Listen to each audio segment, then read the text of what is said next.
Naqueles dias, havendo uma grande multidão e não tendo o que comer, Jesus chamou a si os seus discípulos e disse-lhes: Tenho compaixão da multidão, porque há já 3 dias que estão comigo e não tenho o que comer.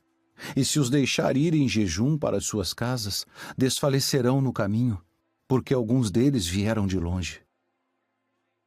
De onde poderá alguém satisfazê-los de pão aqui no deserto? Quantos pães tendes? 7.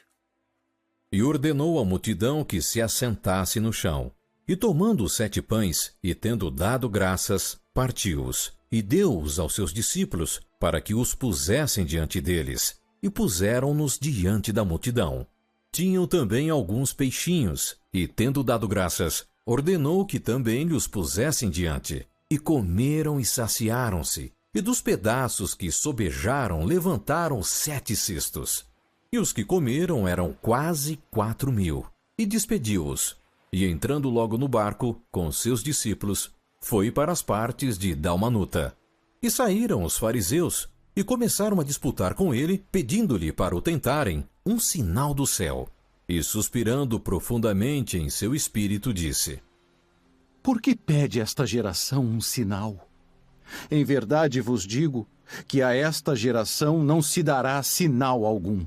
E deixando-os, tornou a entrar no barco, e foi para o outro lado. E eles se esqueceram de levar pão, e no barco não tinham consigo senão um pão. E ordenou-lhes, dizendo: Olhai, guardai-vos do fermento dos fariseus e do fermento de Herodes. E arrazoavam entre si, dizendo: É porque não temos pão. E Jesus, conhecendo isto, disse-lhes: Para que arrazoais que não tendes pão?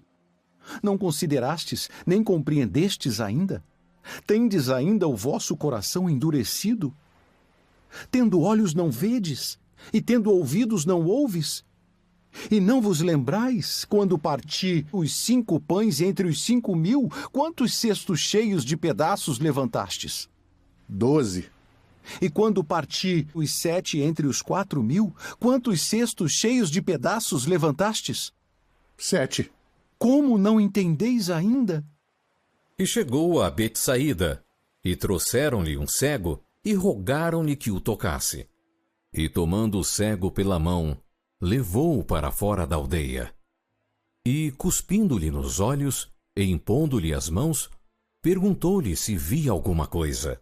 E, levantando ele os olhos, disse: Vejo os homens, pois os vejo como árvores que andam.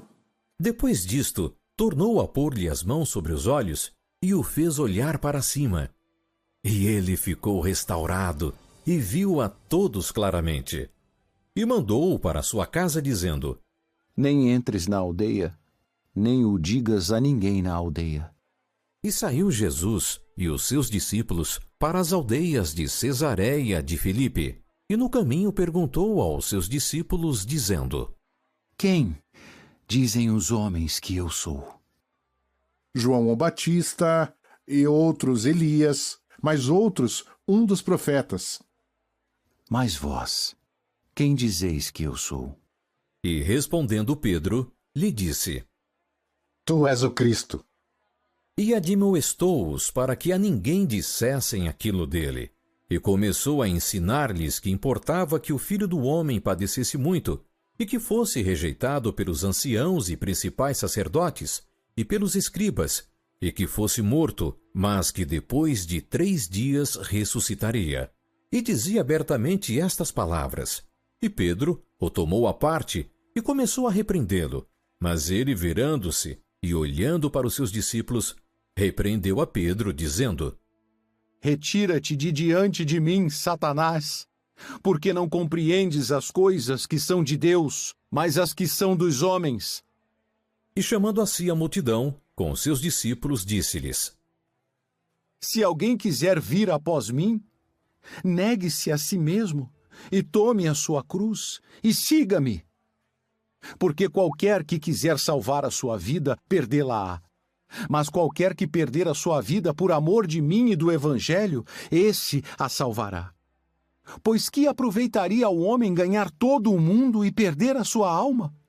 Ou que daria o homem pelo resgate da sua alma? Porquanto, qualquer que entre esta geração adúltera e pecadora se envergonhar de mim e das minhas palavras, também o Filho do Homem se envergonhará dele quando vier na glória de seu Pai com os santos anjos.